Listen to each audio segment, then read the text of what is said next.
Hi ಸ್ನೇಹಿತರೆ, ಎಲ್ರಿಗೂ ನಮಸ್ಕಾರ. Welcome back my YouTube channel. ನನ್ನ ಚಾನಲ್ಗೆ ಎಲ್ರಿಗೂ ಸ್ವಾಗತ ಸುಸ್ವಾಗತ.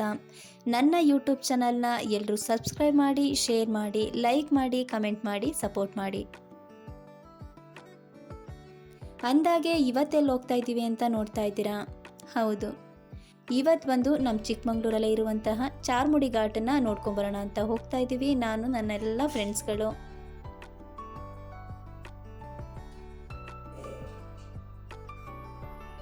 ಚಾರ್ಮುಡಿ ಘಾಟಲ್ಲಿ ಬೆಟ್ಟದಿಂದ ನೀರು ಬೀಳ್ತಾ ಇದೆ, ನೋಡೋಕ್ಕಂತೂ ಸೂಪರಾಗಿದೆ ಅಂತ ಎಲ್ಲರೂ ಹೇಳ್ತಾ ಇದ್ರು.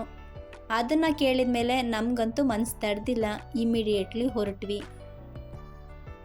ವಾವ್, ಅಲ್ಲಿ ಹೋಗುವಾಗ ಸುತ್ತಮುತ್ತ ಏನು ವೆದರ್ ರೀ! ಆ ವೆದರ್ನ ನೋಡ್ತಾ ಇದ್ರಂತೂ ಕಳೆದು ಹೋಗಬೇಕು, ಅಷ್ಟರ ಮಟ್ಟಿಗಿದೆ ನಮ್ಮ ಮಲೆನಾಡು ವೆದರ್. ಸುತ್ತ ಮರ ಗಿಡಗಳು, ಸುತ್ತಲೂ ಬೆಟ್ಟ ಗುಡ್ಡಗಳು, ಆ ಮಿಸ್ಟು, ವಾವ್, ಹಚ್ಚ ಹಸಿರಿನ ವಾತಾವರಣ, ಫ್ರೆಶ್ ಗಾಳಿ. ನನಗಂತೂ ಮರ ಗಿಡಗಳಂದರೆ ತುಂಬಾ ಇಷ್ಟ. ನನ್ನ ಮನೆ ಮುಂದೆನೂ ಗಿಡ ಹಾಕೋದು, ಪಾಟ್ಗಳಿಗೆ ಒಳ್ಳೊಳ್ಳೆ ವೆರೈಟೀಸ್ ಗಿಡಗಳನ್ನ ಹಾಕೋದಂದರೆ ನನಗಂತೂ ಸಿಕ್ಕಾಪಟ್ಟೆ ಇಷ್ಟ. ಮೊನ್ನೆನೂ ನಾನು ನರ್ಸರಿಯಿಂದ ಒಳ್ಳೊಳ್ಳೆ ಗಿಡಗಳನ್ನ ತಂದು ನನ್ನ ಕೈಯಾರೆ ಹಾಕಿದ್ದೀನಿ.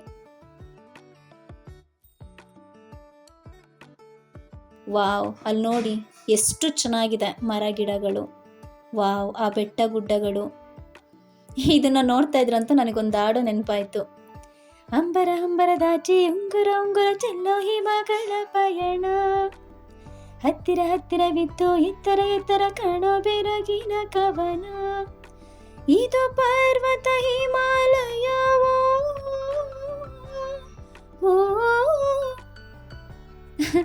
ಅಂದಾಗೆ ಇದಂತೂ ಹಿಮಾಲಯ ಅಲ್ಲ, ಇದು ನಮ್ಮ ಮಲೆನಾಡು, ಇದು ನಮ್ಮ ಚಿಕ್ಕಮಗಳೂರು. ನಮ್ಮ ಚಿಕ್ಕಮಗಳೂರು ಯಾವತ್ತಿದ್ರೂ ಸೂಪರ್. ನಮ್ಮ ಚಿಕ್ಕಮಗಳೂರು ಎವರ್ ಗ್ರೀನ್.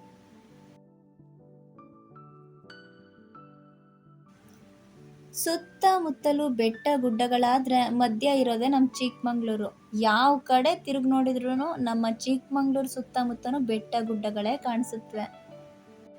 ಆದರೆ ಒಂದು ಸ್ನೇಹಿತರೆ, ನೀವು ಚಿಕ್ಕಮಂಗ್ಳೂರಿಗೆ ಬಂದಾಗ ಚಾರ್ಮುಡಿ ಘಾಟನ್ನ ನೋಡಬೇಕಂತ ಬಂದರೆ ದಯವಿಟ್ಟು ಇಂತಹ ಕಟ್ಟೆಗಳ ಮೇಲೆ ದಯವಿಟ್ಟು ಯಾರು ಸೆಲ್ಫಿಗಾಗಲಿ ಫೋಟೋಗೆ ಅಂತ ನಿಂತ್ಕೊಳ್ಳೋಕೆ ಹೋಗಬೇಡಿ. ಯಾಕಂದರೆ ಎಷ್ಟೋ ಜನ ಫೋಟೋ ಕ್ರೇಜಿಂದ ಬಿದ್ದು ಹೋಗಿದ್ದಾರೆ, ಅಲ್ಲಿಂದ ಅವ್ರ ಬಾಡಿ ಕೂಡ ಇನ್ನೂ ಸಿಕ್ಕಿಲ್ಲ. ಹಾಗಾಗಿ ದಯವಿಟ್ಟು ತಮ್ಮ ಮೇಲೂ ನಿಗಾ ಇರಬೇಕು.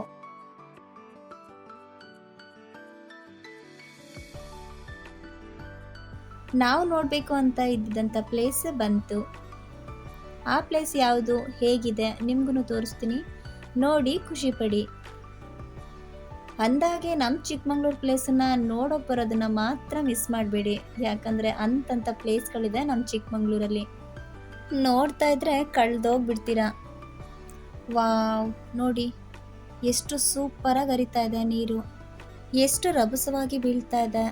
ಇಲ್ಲಿಂದ ಇಲ್ಲಿವರೆಗೂ ನೀರು ಹರಿತಾ ಇದೆ. ಎಷ್ಟು ಜನ ಫೋಟೋ ಕ್ರೇಜಿಗೆ ಅಂತ ಹೋಗಿ ಫೋಟೋಸ್ ತೊಗೊಳಕ್ಕೆ ಹೋಗಿ ತೊಂದರೆಗಳನ್ನ ಮಾಡ್ಕೊತಾರೆ. ಸ್ವಲ್ಪ ಜಾಗೃತಿಯಿಂದ ಇರಬೇಕಲ್ವಾ. ನಮ್ಮನ್ನೇ ನಂಬ್ಕೊಂಡಿರುವಂತಹ ನಮ್ಮ ಫ್ಯಾಮಿಲಿಗಳು ಇರುತ್ತವೆ, ಹಾಗಾಗಿ ನಮ್ಮ ಕಡೆನೂ ಸ್ವಲ್ಪ ಜಾಗೃತಿಯಿಂದ ನಡ್ಕೋಬೇಕು. ವಾವ್, ಎಷ್ಟು ಚೆನ್ನಾಗಿ ನೀರು ಬೀಳ್ತಾ ಇದೆ, ನೋಡೋಕೆ ಎರಡು ಕಣ್ಣು ಸಾಲದು. ವಾವ್, ದೇವರಂತೂ ಈ ಪ್ರಕೃತಿನ ಎಷ್ಟು ಚೆನ್ನಾಗಿ ಕ್ರಿಯೇಟ್ ಮಾಡಿದ್ದಾರೆ ಅಲ್ವಾ. ದೇವರಿಗಂತೂ ಒಂದು ಹ್ಯಾಟ್ಸ್ ಆಫ್ ಹೇಳಲೇಬೇಕು. ಒಂದೊಳ್ಳೆ ಪ್ಲೇಸನ್ನು ನೋಡಿ ಖುಷಿ ಪಟ್ಟಿದ್ದಾಯಿತು. ಹಾಗೆ ತುಂಬ ಹಸಿವಾಗ್ತಿದ್ರಿಂದ ಊಟಕ್ಕೆ ಹೋಗೋಣ ಅಂತ ಅಂದ್ಕೊಂಡ್ವಿ. ಎಲ್ಲಿಗೆ ಊಟಕ್ಕೆ ಹೋಗೋಣ ಅಂತ ಯೋಚನೆ ಮಾಡ್ತಿರುವಾಗ ನಮ್ಮ ಕೊಟ್ಗೆಹಾರದಲ್ಲಿ ನೀರು ದೋಸೆ ಮತ್ತು ಫಿಶ್ಶು ತುಂಬ ಫೇಮಸ್ಸು. ಹಾಗಾಗಿ ಪಾಪಣ್ಣ ಫುಡ್ ಸ್ಟಾಲ್ ಅಂತ ಈ ಹೋಟೆಲ್ಗೆ ಊಟಕ್ಕೆ ಬಂದ್ವಿ.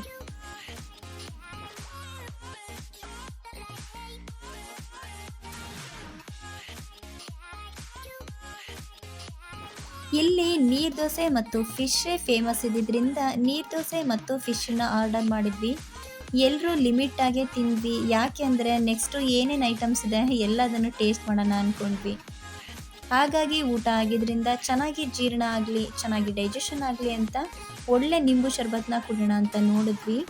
ಅಷ್ಟರಲ್ಲಿ ಬಾಣಲೆಯಲ್ಲಿ ಬಿಸಿ ಬಿಸಿ ಗೋಲಿ ಬಜ್ಜಿ ರೆಡಿ ಆಗ್ತಿರೋದನ್ನ ನೋಡಿ ಎಲ್ಲರೂ ಒಂದೊಂದು ಪ್ಲೇಟನ್ನು ಆರ್ಡ್ರ್ ಮಾಡಿದ್ವಿ. ಒಂದು ಪ್ಲೇಟನ್ನು ಆರ್ಡ್ರ್ ಮಾಡಿದ್ವಿ. 1 ಪ್ಲೇಟು ಮಿರ್ಚಿ ಬಜ್ಜಿ, 1 ಪ್ಲೇಟು ಗೋಲಿ ಬಜ್ಜಿ, ಹಾಗೆ ನಿಂಬು ಶರ್ಬತ್ತು. ಜಾಸ್ತಿನೇ ತಿಂತಾ ಇದ್ವಿ. ಯಾಕಂದರೆ ಆಲ್ರೆಡಿ ಸ್ವಲ್ಪ ಸ್ವಲ್ಪ ಊಟ ಮಾಡೋದ್ರಿಂದ ಸದ್ಯಕ್ಕೆ ಸಾಕು ಅಂತ ಇಷ್ಟು ಐಟಮ್ಸನ್ನ ಆರ್ಡರ್ ಮಾಡಿದ್ವಿ. ಹೊರಗಡೆ ಬೇರೆ ಮಳೆ ಬರ್ತಾ ಇದ್ರಿಂದ ಬಿಸಿ ಬಿಸಿ ಬಜ್ಜಿ, ಗೋಲಿ ಬಜ್ಜಿ, ಶರ್ಬತ್ತು, ಕಾಫಿ, ವಾವ್ ಸೂಪರ್ ಅಂತ ಅನಿಸ್ತಾ ಇತ್ತು. ಹಾಗೆ ನನ್ನ ಇನ್ನೊಬ್ಬ ಫ್ರೆಂಡಿಗೆ ಜೋಳ ಅಂದರೆ ತುಂಬಾ ಇಷ್ಟ. ಮಳೆ ಬರೋ ಟೈಮಲ್ಲಿ ಬಿಸಿ ಬಿಸಿ ಕಾಫಿ, ಬಜ್ಜಿ, ಬಿಸಿ ಬಿಸಿ ಜೋಳ ತಿನ್ನೋದ್ರಲ್ಲಿ ಸಿಗೋ ಮಜಾನೇ ಬೇರೆ. ಅದು ಎಲ್ರಿಗೂ ಗೊತ್ತು. ಇದಾಗಿತ್ತು ಇವತ್ತಿನ ವಿಡಿಯೋ. ಇನ್ನು ಮುಂದೆ ನಮ್ಮ ಚಿಕ್ಕಮಂಗ್ಳೂರಲ್ಲಿ ಇರುವಂತಹ ಒಂದೊಂದೇ ಪ್ಲೇಸ್ಗಳನ್ನು ನಿಮಗೂ ತೋರಿಸ್ತೀನಿ. ಯಾರೆಲ್ಲ ನಮ್ಮ ಚಿಕ್ಕಮಂಗ್ಳೂರು ಪ್ಲೇಸನ್ನು ನೋಡಬೇಕಂತ ಅಂದ್ಕೊಂಡಿದ್ದೀರಾ ಅವ್ರಿಗೆಲ್ಲರಿಗೂ ಈ ವಿಡಿಯೋ ಇಷ್ಟ ಆಗುತ್ತೆ ಅಂತ ಅಂದ್ಕೊಂಡಿದ್ದೀನಿ. ಹಾಗಾದರೆ ಎಲ್ಲರೂ ನನ್ನ ಯೂಟ್ಯೂಬ್ ಚಾನಲ್ನ ಸಬ್ಸ್ಕ್ರೈಬ್ ಮಾಡಿ, ಶೇರ್ ಮಾಡಿ, ಲೈಕ್ ಮಾಡಿ, ಕಮೆಂಟ್ ಮಾಡಿ, ಸಪೋರ್ಟ್ ಮಾಡಿ. ಎಲ್ರಿಗೂ ಥ್ಯಾಂಕ್ ಯು.